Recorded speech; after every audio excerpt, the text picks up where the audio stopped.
والفتى الذهبي. خش يا حبيبي. مش قادر ولا ايه؟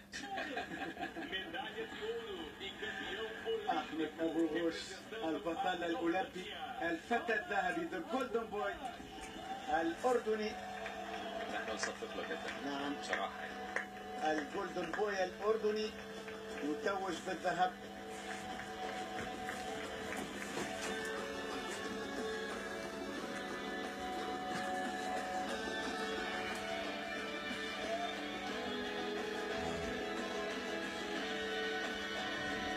ميدالية ذهبية ولا أروع تاريخية بعد بطولة العالم للشباب، بعد ذهبية آسيا وذهبية التأهل للأولمبياد القاري الآسيوي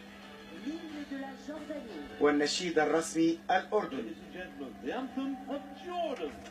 Senhoras e senhores, o hino nacional da Jordânia.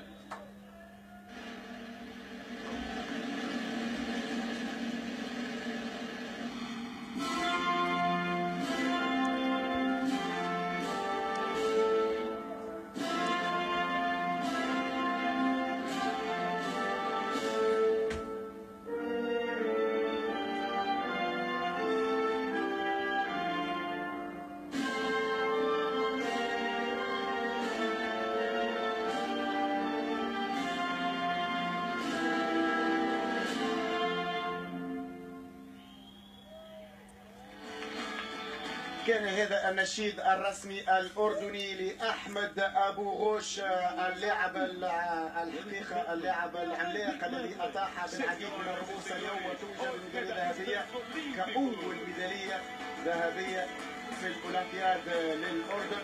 ألف مبروك لأحمد أبو غوش، ألف مبروك لأهله ولوالديه وللأردن وللعرب بصفة عامة. كابتن محمود الحقيقة اليوم يعني كل سعداء جدا. الحمد لله رب العالمين، استمتعنا.